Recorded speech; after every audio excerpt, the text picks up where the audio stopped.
యేసుని ప్రేమ ఛానల్కి స్వాగతం. దయచేసి ఈ ఛానల్ని లైక్ చేయండి, షేర్ చేయండి, సబ్స్క్రైబ్ చేయండి. తెలుగు డైలీ ఆడియో బైబిల్ సమూయేలు మొదటి గ్రంథము 17వ అధ్యాయము. ఫిలిష్తీయులు తమ సైన్యములను యుద్ధమునకు సమకూర్చి యూదా దేశములోని సోకోలో కూడి ఎఫెస్దమ్మీము దగ్గర సోకోకును అజేకాకును మధ్యను దిగియుండగా సౌలును ఇశ్రాయేలీయులను కూడి వచ్చి ఏలా లోయలో దిగి ఫిలిష్తీయులకెదురుగా యుద్ధ పంక్తులు తీర్చిరి. ఫిలిష్తీయులు ఆ తట్టు పర్వతము మీదను ఇశ్రాయేలీల ఈ తట్టు పర్వతం మీదను నిలిచియుండగా ఉభయుల మధ్యను ఒక లోయయుండెను. గాతువాడైన గొల్యాతు అను శూరుడొకడు ఫిలిష్తీయుల దండులో నుండి బయలుదేరుచుండెను. అతడు 6 మూళ్ల జేనడు ఎత్తు మనిషి. అతని తలమీద రాగి శిరస్త్రాణముండెను. అతడు యుద్ధ కవచము ధరించియుండెను. ఆ కవచము 5,000 తులముల రాగి ఎత్తు కలది. మరియు అతని కాళ్లకు రాగి కవచమును అతని భుజముల మధ్యను రాగి బల్లెమొకటి యుండెను. అతని ఈటె కర్ర నేతగాని దోణి అంత పెద్దది. మరియు అతని ఈటె కొన 600 తులముల ఇనుము ఎత్తు కలది. ఒకడు డాలును మోయిచు అతని ముందర పోవుచుండెను. అతడు నిలిచి ఇశ్రాయేలీల దండువారిని పిలిచి, యుద్ధ పంక్తులు తీర్చుటకై మీరెందుకు బయలుదేరి వచ్చితిరి? నేను ఫిలిష్తీయుడను కానా? మీరు సౌలు దాసులు కారా? మీ పక్షముగా ఒకనిని ఏర్పరచుకొని అతని నా యొద్దకు పంపుడి. అతడు నాతో పోట్లాడి నన్ను చంపగలిగిన ఎడల మేము మీకు దాసులమగుదుము. నేనతని జయించి చంపిన ఎడల మీరు మాకు దాసులై మాకు దాస్యము చేయుదురు. ఈ దినమున నేను ఇశ్రాయేలీల సైన్యములను తిరస్కరించుచున్నాను. ఒకని నియమించిన ఎడల వాడును నేనును పోట్లాడుదుమని ఆ ఫిలిష్తీయుడు చెప్పుచూ వచ్చెను. సౌలును ఇశ్రాయేలీలందరూ ఆ ఫిలిష్తీయుని మాటలు వినినప్పుడు బహు భీతులైరి. దావీదు యూదా బెత్లెహేము వాడగు ఎఫ్రాతీయుడైన యెషయి అనువాని కుమారుడు. యెషయికి 8 కుమారులుండిరి. అతడు సౌలు కాలమందు జనులలో ముసలివాడై ఉండెను. అయితే యెషయి యొక్క 3 పెద్ద కుమారులు యుద్ధమునకు సౌలు వెంటను పోయియుండిరి. యుద్ధమునకు పోయిన అతని 3 కుమారుల పేర్లు ఏవనగా, జ్యేష్ఠుడు ఏలీయాబు, రెండవవాడు అబీనాదాబు, మూడవవాడు షెమ్మా. దావీదు కనిష్ఠుడు. పెద్దవారైన 3 సౌలు వెంటను పోయియుండిరి గాని దావీదు బెత్లెహేములో తన తండ్రి గొర్రెలను మేపుచూ సౌలునొద్దకు తిరిగి పోవుచూ వచ్చుచూ నుండెను. ఆ ఫిలిష్తీయుడు ఉదయమునను సాయంత్రమునను బయలుదేరుచు 40 దినములు తన్ను తాను అగుపరుచుకొనుచూ వచ్చెను. యెషయి తన కుమారుడైన దావీదును పిలిచి, నీ సహోదరుల కొరకు వేయించిన ఈ గోధుమలలో 1 తూమెడును ఈ 10 రొట్టెలను తీసుకొని దండులోనున్న నీ సహోదరుల దగ్గరకు త్వరగా పొమ్ము. మరియు ఈ 10 జున్నుగడ్డలు తీసుకొని పోయి వారి సహస్రాధిపతికిమ్ము. నీ సహోదరులు క్షేమముగా నున్నారో లేదో సంగతి తెలుసుకొని వారి యొద్ద నుండి ఆనవాలొకటి తీసుకొని రమ్మని చెప్పి పంపివేశెను. సౌలును వారును ఇశ్రాయేలీలందరూ ఏలా లోయలో ఫిలిష్తీయులతో యుద్ధము చేయుచుండగా దావీదు ఉదయమున లేచి ఒక కాపరికి గొర్రెలను అప్పగించి ఆ వస్తువులను తీసుకొని యెషయి తనకిచ్చిన ఆజ్ఞ చొప్పున ప్రయాణమైపోయెను. అయితే అతడు కందకమునకు వచ్చునప్పటికి వారును వీరును పంక్తులుగా తీరి జయము జయమని అరచుచు యుద్ధమునకు సాగుచుండిరి. సైన్యము సైన్యమునకు ఎదురై ఇశ్రాయేలీయులను ఫిలిష్తీయులను యుద్ధ సన్నద్ధులై బయలుదేరుచుండిరి. దావీదు తాను తెచ్చిన వస్తువులను సామాగ్రిని కనిపెట్టువాని వశము చేసి పరుగెత్తిపోయి సైన్యములో చొచ్చి కుశల ప్రశ్నలు తన సహోదరులనడిగెను. అతడు వారితో మాట్లాడుచుండగా గాతు ఫిలిష్తీయుడైన గొల్యాతు అను శూరుడు ఫిలిష్తీయుల సైన్యములో నుండి వచ్చి పై చెప్పిన మాటల చొప్పున పలుకగా దావీదు వినెను. ఇశ్రాయేలీలందరూ ఆ మనిషిని చూచి మిక్కిలి భయపడి వాని ఎదుటి నుండి పారిపోగా ఇశ్రాయేలీలలో ఒకడు, వచ్చుచున్న ఆ మనిషిని చూచితిరే, నిజముగా ఇశ్రాయేలీలను తిరస్కరించుటకై వాడు బయలుదేరుచున్నాడు. వానిని చంపిన వానికి రాజు బహుగా ఐశ్వర్యము కలుగచేసి తన కుమార్తెనిచ్చి పెండ్లి చేసి వాని తండ్రి ఇంటి వారిని ఇశ్రాయేలీలలో స్వతంత్రులుగా చేయుననగా, దావీదు జీవము గల దేవుని సైన్యములను తిరస్కరించుటకు ఈ సున్నతి లేని ఫిలిష్తీయుడు ఎంతటివాడు? వాని చంపి ఇశ్రాయేలీల నుండి ఈ నింద తొలగించిన వానికి బహుమతి ఏమని తన యొద్ద నిలిచిన వారిని అడుగగా, జనులు వాని చంపిన వానికి ఇట్లిట్లు చేయబడునని అతనికుత్తరమిచ్చిరి. అతడు వారితో మాట్లాడునది అతని పెద్దన్నయ్యగు ఏలీయాబునకు వినపడగా, ఏలీయాబునకు దావీదు మీద కోపము వచ్చి అతనితో, నీవిక్కడికెందుకు వచ్చితివి? అరణ్యములోని ఆ చిన్న గొర్రెమందను ఎవరి వశము చేసితివి? నీ గర్వమును నీ హృదయపు చెడుతనమును నేనెరుగుదును. యుద్ధము చూచుటకే గదా నీవు వచ్చితివనెను. అందుకు దావీదు, నేనేమి చేసితిని?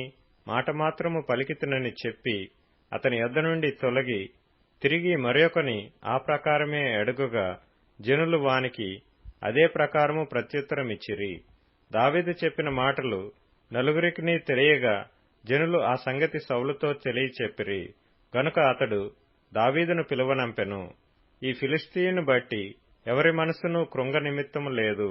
మీ దాసుడనైన నేను వానితో పోట్లాడుదునని దావీదు సౌలుతో అనగా, సౌలు, ఈ ఫిలిష్తీయుని ఎదుర్కొని వానితో పోట్లాడుటకు నీకు బలము చాలదు.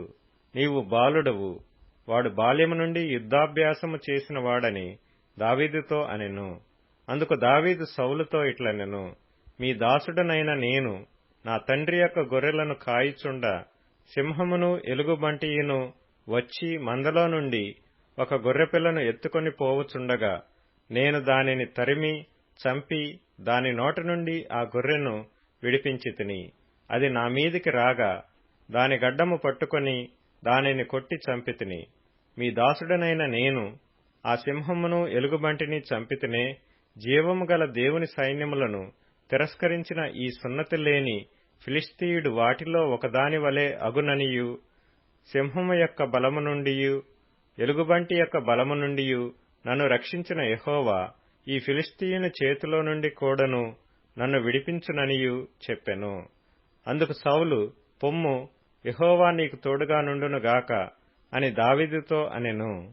పిమ్మట సౌలు తన యుద్ధ వస్త్రములను దావీదునకు ధరింపచేసి రాగి శిరస్త్రాణమొకటి అతనికి కట్టి యుద్ధ కవచము తొడిగించెను.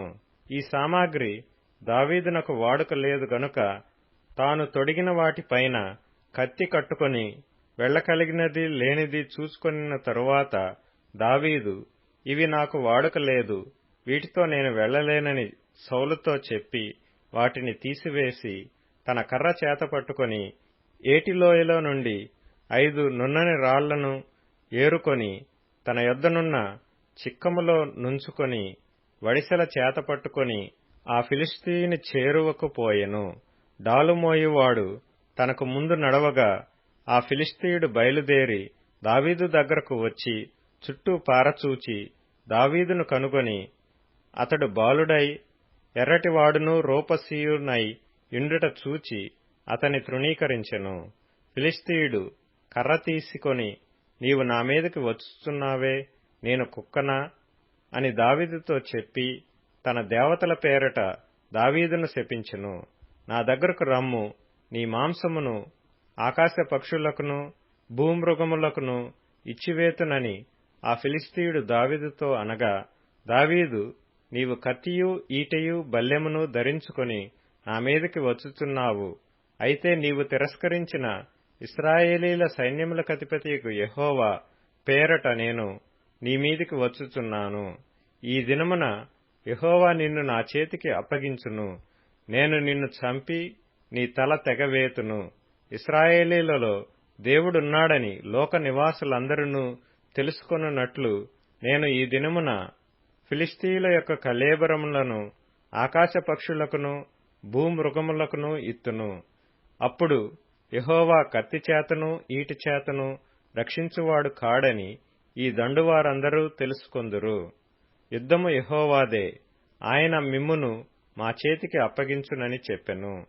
ఆ ఫిలిష్తీయుడు లేచి దావీదును కలియుటకై అతనికి ఎదురు పోగా, దావీదు వానిని ఎదుర్కొనుటకు సైన్యము తట్టు త్వరగా పరిగెత్తుకొని పోయి తన సంచిలో చెయ్యి వేసి అందులో నుండి రాయి ఒకటి తీసి వడిసెలతో విసరి ఆ ఫిలిష్తీయుని నుదుట కొట్టెను.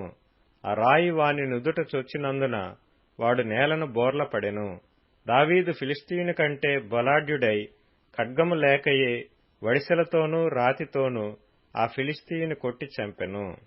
వాడు బోర్లపడగా దావీదు పరిగెత్తిపోయి ఫిలిష్తీయుని మీద నిలుచుండి వాని కత్తి వరదూసి దానితో వాని చంపి వాని తలను తెగవేసెను. ఫిలిష్తీయులు తమ శూరుడు చచ్చుట చూచి పారిపోయిరి. అప్పుడు ఇశ్రాయేలు వారును యూదావారును లేచి జయము జయమని అరచుచు లోయ వరకును షరాయిము ఎక్రోను వరకును ఫిలిష్తీయులను తరుమగా, ఫిలిష్తీయులు హతులై షరాయిము ఎక్రోను మార్గమున గాతు ఎక్రోను అను పట్టణముల వరకు కూలిరి. అప్పుడు ఇశ్రాయేలీయులు ఫిలిష్తీయులను తరుముట మాని తిరిగి వచ్చి వారి డేరాలను దోచుకొనిరి. అయితే దావీదు ఆ ఫిలిష్తీయుని ఆయుధములను తన డేరాలో ఉంచుకొని అతని తలను తీసుకొని యెరూషలేమునకు వచ్చెను. సౌలు దావీదు ఫిలిష్తీయునికి ఎదురుగా పోవుట చూచినప్పుడు తన సైన్యాధిపతి అయిన అబ్నేరును పిలిచి, అబ్నేరు, ఈ యవనుడు ఎవని కుమారుడని అడుగగా, అబ్నేరు, రాజా, నీ ప్రాణము తోడు నాకు తెలియదనెను. అందుకు రాజు, ఈ పడుచువాడు ఎవని కుమారుడో అడిగి తెలుసుకొమ్మని అతనికి ఆజ్ఞ ఇచ్చెను. దావీదు ఫిలిష్తీయుని చంపి తిరిగి వచ్చినప్పుడు అబ్నేరు అతని పిలుచుకొని పోయి ఫిలిష్తీయుని తల చేతనుండగా అతని సౌలు దగ్గరకు తోడుకొని వచ్చెను. సౌలు అతనిని చూచి, చిన్నవాడా, నీవెవని కుమారుడువని అడుగగా, దావీదు, నేను బెత్లెహేమీయుడైన యెషయి అను నీ దాసుని కుమారుడనని ప్రత్యుత్తరమిచ్చెను. సమూయేలు మొదటి గ్రంథము 18వ అధ్యాయము. దావీదు సౌలుతో మాటలాడుట చాలించినప్పుడు యోనాతాను హృదయము దావీదు హృదయముతో కలిసిపోయెను. యోనాతాను దావీదును తనకు ప్రాణ స్నేహితునిగా భావించుకుని అతని ప్రేమించెను. ఆ దినమున అతని తండ్రి ఇంటికి తిరిగి అతని వెళ్లనీయక సౌలు అతనిని చేర్చుకొనెను. దావీదు తనకు ప్రాణ స్నేహితుడని భావించుకొని అతనిని ప్రేమించుచు యోనాతాను అతనితో నిబంధన చేసుకొనెను. మరియు యోనాతాను తన దుప్పటిని, తన కత్తిని, తన విల్లును, నడికట్టును తీసి దావీదునకిచ్చెను. దావీదు సౌలు తనను పంపిన చోట్లకెల్లను పోయి సుబుద్ధి కలిగి పని చేసుకొని వచ్చెను గనుక సౌలు యోధుల మీద అతనిని నియమించెను. జనులందరి దృష్టికిని సౌలు సేవకుల దృష్టికిని దావీదు అనుకూలుడై ఉండెను.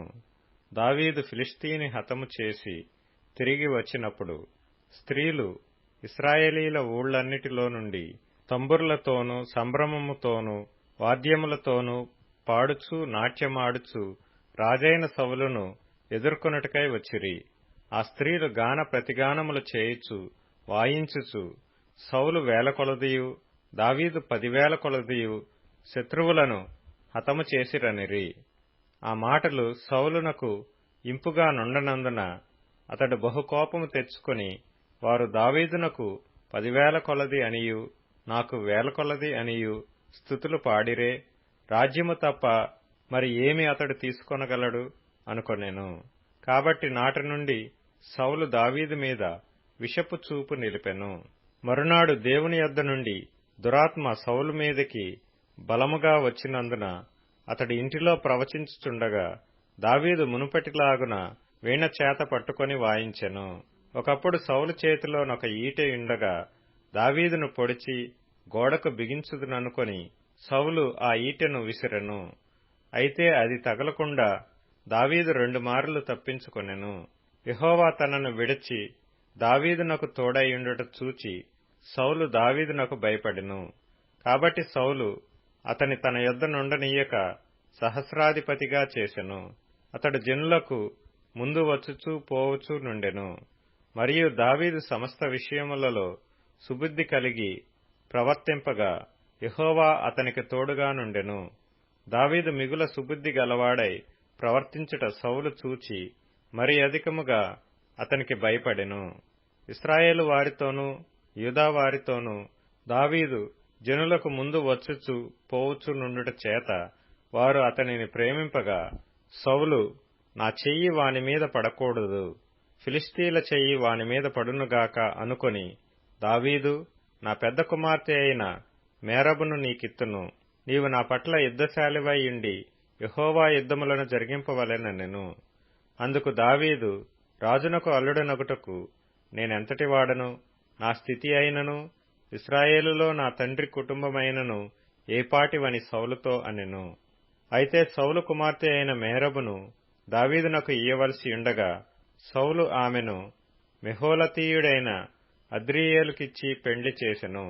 అయితే తన కుమార్తె అయిన మీకాలు దావీదు మీద ప్రేమ కలిగియుండగా సౌలు విని సంతోషించి, ఆమె అతనికి ఉరిగా నుండునట్లును ఫిలిష్తీయుల చెయ్యి అతని మీద నుండునట్లును నేను ఆమెను అతనికి ఇత్తుననుకొని, ఇప్పుడు నీవు మరియొకదాని చేత నాకు అల్లుడు వగుదు అని దావీదుతో చెప్పి తన సేవకులను పిలిపించి, మీరు దావీదుతో రహస్యముగా మాటలాడి రాజు నీ యందు ఇష్టము కలిగియున్నాడు, అతని సేవకులందరూ నీ ఎడల స్నేహముగానున్నారు, కాబట్టి నీవు రాజునకు అల్లుడువు కావలెనని చెప్పవలెనని ఆజ్ఞ ఇచ్చెను. సౌలు సేవకులు ఆ మాటలను బట్టి దావీదుతో సంభాషింపగా, దావీదు, నేను దరిద్రుడనై ఎన్నికలేని వాడనై ఉండగా రాజునకు అల్లుడనగుట స్వల్ప విషయమని మీకు తోచునా అని వారితో అనగా, సౌలు సేవకులు దావీదు పలికిన మాటలు అతనికి తెలియజేసిరి. అందుకు సౌలు ఫిలిష్తీయుల చేత దావీదును పడగొట్టవలెనన్న తాత్పర్యము గలవాడై, రాజు ఓలిని కోరక రాజు శత్రువుల మీద పగ తీర్చుకొనవలెనని ఫిలిష్తీయుల 100 ముందోళ్లు కోరుచున్నాడని దావీదుతో చెప్పుడనెను. సౌలు సేవకులు ఆ మాటలు దావీదునకు తెలియజేయగా, తాను రాజునకు అల్లుడు కావలెనన్న కోరిక గలవాడై గడువు దాటక మునుపే లేచి తన వారితో పోయి ఫిలిష్తీయులలో 200 మందిని హతము చేసి వారి ముందోళ్లు తీసుకుని వచ్చి రాజునకు అల్లుడొగటుకై కావలసిన లెక్క పూర్తి చేసి అప్పగింపగా, సౌలు తన కుమార్తె అయిన మీకాలును అతనికిచ్చి పెండ్లి చేసెను. యెహోవా దావీదునకు తోడుగా నుండుటయు తన కుమార్తె అయిన మీకాలు అతన్ని ప్రేమించుటయు సౌలు చూచి దావీదునకు మరి ఎక్కువగా భయపడి ఎల్లప్పుడూ దావీదు మీద విరోధముగా ఉండెను. ఫిలిష్తీయుల సర్దారులు యుద్ధమునకు బయలుదేరుచూ వచ్చిరి. వారు బయలుదేరినప్పుడెల్లను దావీదు బహు వివేకము గలిగి ప్రవర్తించుచూ రాగా, సౌలు సేవకులందరికంటే అతని పేరు బహు ప్రసిద్ధికెక్కెను. లూకాసు వార్త 15వ అధ్యాయం. ఒకప్పుడు సమస్తమైన సుంకరులను పాపులను ఆయన బోధ వినుటకు ఆయన దగ్గరకు వచ్చుచుండగా, పరిసయ్యులను శాస్త్రులను అది చూచి, ఇతడు పాపులను చేర్చుకొని వారితో కూడా భోజనము చేయుచున్నాడని చాలా సణుగుకొనిరి. అందుకాయన వారితో ఈ ఉపమానము చెప్పెను. మీలో ఏ మనుషునికైనను 100 గొర్రెలు కలిగి ఉండగా వాటిలో ఒకటి తప్పిపోయిన ఎడల అతడు 99 అడవిలో విడిచిపెట్టి తప్పిపోయినది దొరుకు వరకు దానిని వెదక వెళ్ళడా? అది దొరికినప్పుడు సంతోషముతో దానిని తన భుజముల మీద వేసుకొని ఇంటికి వచ్చి తన స్నేహితులను పొరుగువారిని పిలిచి, మీరు నాతో కూడా సంతోషించుడి, తప్పిపోయిన నా గొర్రె దొరికినదని వారితో చెప్పును గదా. అటువలే మారుమనస్సు అక్కరలేని 99 మంది నీతిమంతుల విషయమై కలుగు సంతోషము కంటే మారుమనస్సు పొందు ఒక్క పాపి విషయమై పరలోకమందు ఎక్కువ సంతోషము కలుగును. ఏ స్త్రీకైనను 10 వెండి నాణెములుండగా వాటిలో ఒక నాణెము పోగొట్టుకొంటే ఆమె దీపము వెలిగించి ఇల్లు ఊడ్చి అది దొరుకు వరకు జాగ్రత్తగా వెదకదా? అది దొరికినప్పుడు తన చెలికత్తెలను పొరుగువారిని పిలిచి, నాతో కూడా సంతోషించుడి, నేను పోగొట్టుకొనిన నాణెము దొరికినదని వారితో చెప్పును గదా. అటువలే మారుమనస్సు పొందు ఒక పాపి విషయమై దేవుని దూతల ఎదుట సంతోషము కలుగునని మీతో చెప్పుచున్నానెను. దయచేసి ఈ ఛానల్ని లైక్ చేయండి, షేర్ చేయండి, సబ్స్క్రైబ్ చేయండి.